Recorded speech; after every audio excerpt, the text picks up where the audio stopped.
Tell me a story, Ethan Tufts. Well, I think I was just thinking about the first vehicle that I had, which was my dad's 1983 Ford Econoline van. He had it for a long time. He was just into vans for some reason. He had a 78 Econoline, and then he got this 83 when the 78 died. And he never liked the 83 as much as the 78. Maybe it had more emissions stuff on it or something like that. Not enough punch, huh? Yeah. But this was my first car. I got it after my dad moved on to a Tercel. So it was a 3-speed manual on the tree, 3 on the tree. No power steering.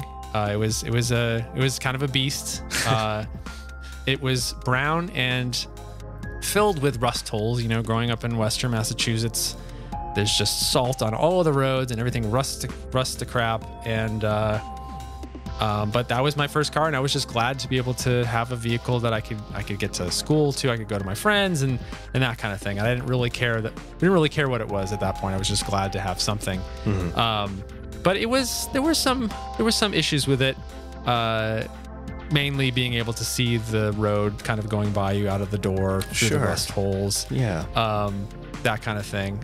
The rust was so bad that there was one day I was on my way to high school, and I was just driving along, and all of a sudden I started to get a little bit lightheaded. I'm like, what is going on here? It's like pulled over and with the car still running it. And I looked out and I realized that a couple of my exhaust mounts had failed, and now the exhaust was pointed up, the tailpipe was pointed up through a rust hole into the vehicle. Oh, okay. Yeah. So I was basically driving, just inhaling all the exhaust of the van.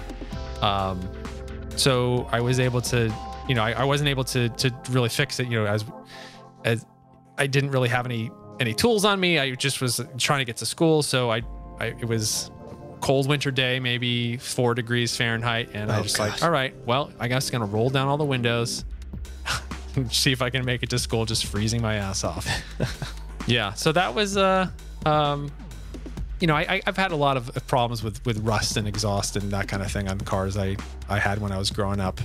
But the van was also sort of interesting in the sense that it was a great car to have, to cart my friends around in. Because I could fit 6 people in there, no problem. I guess the thing that was a little interesting about this car is, so in the back, my dad had put 4 seats in it. I think they were just like pulled out of like a Thunderbird or something like that. So he had four seats that he pulled out of some other car, and he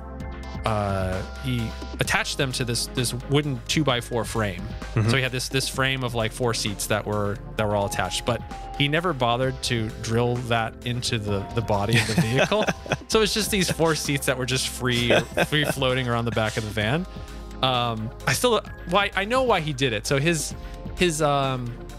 rationale was, well, I need to take the seats out because I got to take the trash to the dump once a week. So he was able to slide the seats out, throw the trash in, and then go to the dump, and then dump everything off, and then put the seats back in. Got it. So that was, and this was the same vehicle that we did many road trips in.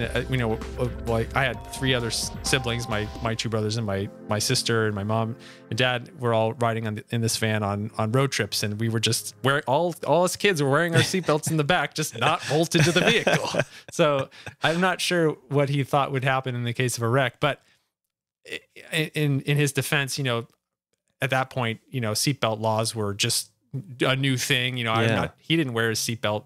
I'm not sure my mom did. I mean, heck, even drunk driving laws, you get a ticket back then. So automotive safety maybe wasn't top of mind, even with kids in the car.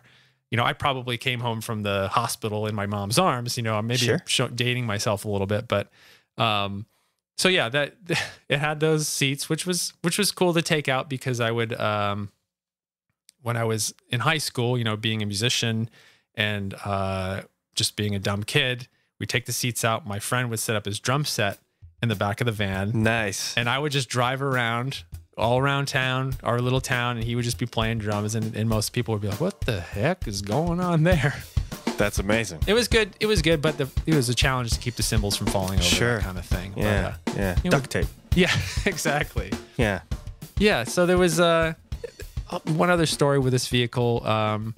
We at 2 a.m. one morning, me and a bunch of friends went to the local McDonald's, and there was sort of an outdoor playground there, and we proceeded to take most of the balls out of the ball pit and put them in the back of my van.